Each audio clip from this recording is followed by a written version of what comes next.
আসসালামু আলাইকুম। আজকে আমি আপনাদের সাথে মজাদার একটি হাঁসের মাংসের রেসিপি শেয়ার করব। যাদের হাঁসের মাংস মজা হয় না বা হাঁসের মাংস রান্নার পরেও গন্ধ থেকে যায়, খেতে পারেন না, তারা আজকে আমার এই রেসিপিটি ট্রাই করতে পারেন। এবং যে উপকরণগুলো যেভাবে ব্যবহার করেছি একইভাবে ব্যবহার করলে আপনাদের হাঁসের মাংসে কোনোই গন্ধ থাকবে না এবং যারা খেতে পারেন না ইনশাল্লাহ তারাও খেতে পারবেন। চলে যাচ্ছি রান্নাতে, চলেন আপনাদের সাথে রেসিপিটা শেয়ার করি। এই পর্যায়ে হাঁসের মাংস রান্না করার জন্য প্রথমে আমি একটি হাঁস কেটে ধুয়ে ভালো করে পরিষ্কার করে নিয়েছি। এখানে প্রায় 1 কেজি পরিমাণ হাঁসের মাংস রয়েছে। এবার একটা মশলার পেস্ট তৈরি করে নেব। মশলার পেস্ট তৈরি করার জন্য আমি 2টি পেঁয়াজ কেটে ছোট ছোট করে নিয়েছি।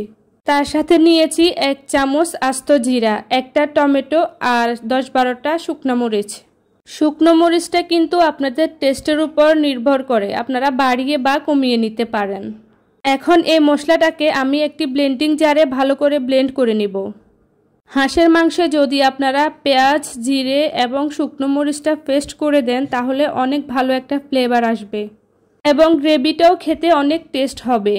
এবার মশলাটাকে একটু সাইডে রেখে দিচ্ছি।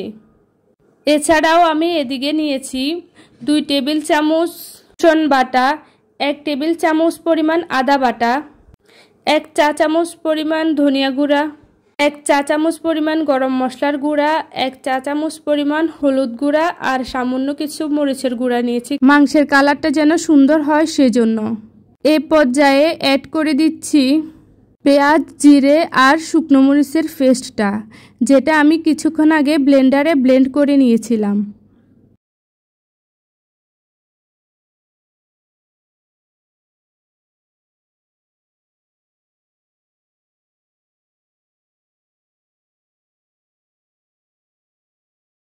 এবার এতে অ্যাড করে দেব রসুন আর আদা বাটা, হলুদ গুঁড়ো, গরম মশলা গুঁড়ো, ধনিয়া গুঁড়ো।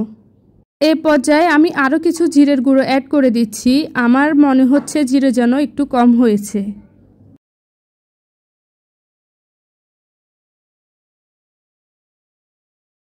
এবার অ্যাড করে দিচ্ছি স্বাদমতো লবণ। ম্যারিনেশনের সময় চেষ্টা করবেন একটু পারফেক্টভাবে লবণ দিতে, তাহলে কিন্তু মাংসের ভেতরে ভালো মতো লবণটা ঢুকবে। এখন এই সমস্ত উপকরণ আমি মাংসের সাথে ভালো করে মেখে নিব। আমি খুব ভালো করে মশলাটাকে মাংসের সাথে মিশিয়ে নিচ্ছি। এখন এটাকে আমি ম্যারিনেশনের জন্য 1 ঘন্টার মতো রেখে দিব। আপনারা চাইলে একটু বেশিও নিতে পারেন। প্রায় 1 ঘন্টা পর মাংসটা ম্যারিনেট করা হয়ে গেছে, তাই এখন আমি রান্না করতে চলে এলাম। একটি কড়াইতে 1/2 কাপের মতো প্রথমে তেল নিয়ে নিলাম। আপনারা চাইলে সরিষার তেল ব্যবহার করতে পারেন। আমার বাসায় যেহেতু সরিষার তেল ছিল না তাই আমি সয়াবিন তেল দিয়ে রান্নাটা করছি। এবার আমি তেলের মধ্যে দিয়ে দিব গরম গোটা মশলা। এখানে আমি নিয়েছি কিছু তেজপাতা, লং, এলাচ আর দারুচিনি। এবার গরম মশলাগুলোকে তেলের মধ্যে ভালো করে ভেজে নিব। তারপর ম্যারিনেট করা মাংসগুলো তেলের মধ্যে দিয়ে দিলাম। কড়াইতে দিয়ে মাংসগুলোকে আমি খুব ভালো মতো নেড়েচেড়ে মিশিয়ে নিচ্ছি।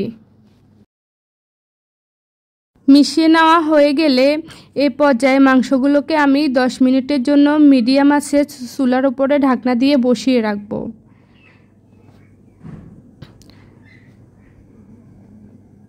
10 মিনিট পর দেখেন মাংসের কালার কি সুন্দর চেঞ্জ হয়ে গেছে।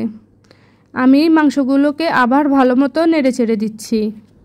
এখানে হাঁসের মাংসের কষানোর প্রক্রিয়াটা চলছে।